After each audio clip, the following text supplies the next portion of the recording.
The Flapperless Toilet. Thank you for choosing the patented Niagara Flapperless Toilet.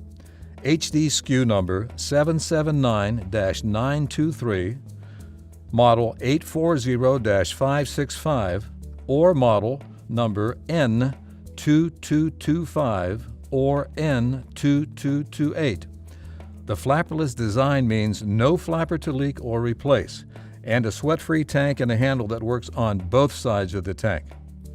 Is your flapperless toilet continually running?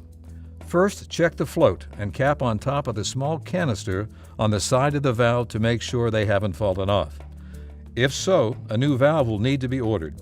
You'll also want to remove the tank from the bowl and check to see if the pieces are lodged where the tank and bowl meet to prevent future flushing issues. If not, manually lift the float cup up. If the water shuts off, adjust the float so it's lower in the bucket. To do this, move the copper tube towards the bucket. This will lower the valve in the bucket, allowing the water to completely lift the float up and shut the water off. The water should now be about a 1/4 inch from the top of the bucket. If the water does not shut off when the float is manually lifted, then please follow these steps. Shut the water off to the toilet and flush it where there is no water left in the tank. Remove the Fluid Master fill valve from the copper tube assembly by unscrewing the shock nut. Now be careful not to let the flow compensator fall into the bucket after removal. The Fluid Master valve must be unlocked to get to rubber seal disc to this. Use the turning tabs to unlock the float arm and float from the valve by turning tabs a 1/4 turn to the left. The float arm can then be removed from the valve. Remove the rubber seal disc from the opened end the float arm is attached to and check for any debris, damage, or disfigurement. If any damage or disfigurement appears, a new rubber seal disc is needed. If the pin is bent, a new valve will be needed. Next, run water through the rubber seal disc. Then place a cupped hand over the other end of the valve to prevent splashing and turn the water supply line on for several seconds to rinse debris from that end. Reconnect the rubber seal disc and float arm to the rest of the valve.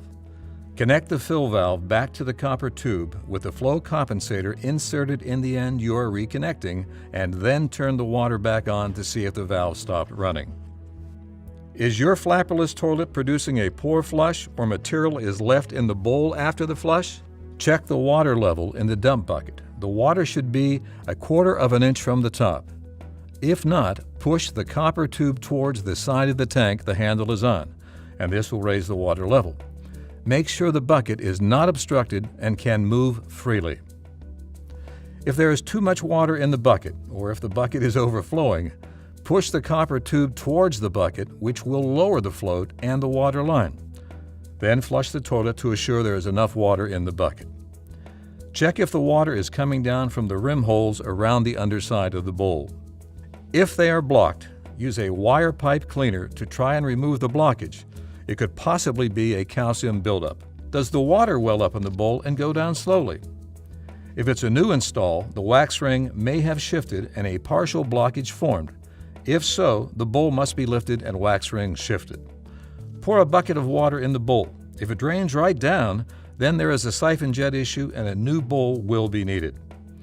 If the same issue happens, water wells up and slowly drains, then the customer should snake or plunge their toilet in pipes, as there is probably a blockage.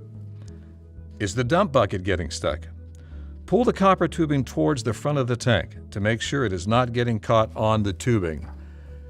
Feel around the bucket for any protruding areas that might be causing it to stick and file them down. If you would like to change the side the flush handle is on to the opposite side, then do the following. Turn off the water supply if the toilet is already installed. Remove the copper supply pipe by disconnecting the supply line from under the tank and then unscrew the plastic nut on the underside of the tank directly under the copper supply line. Remove the dump bucket by using needle nose pliers to squeeze the two prongs together. Now this will enable the dump bucket to easily slide upwards and off of the pivot pin clips. Remove the short pivot pin on the right side of the tank. Pry the handle off by using a flathead screwdriver or a flat instrument. Place the tip between the handle and the left side bushing, and be careful not to damage the plastic. Remove the long pivot pin on the left side of the tank. Unscrew the 2 plastic hex nuts. Remove the opened end and closed end bushings and replace them on the new pivot pins on the opposite side they were originally on. Once the new pivot pins are in place, snap the handle into place, and you can use a soft mallet if needed. Return the copper supply line and dump bucket back into place.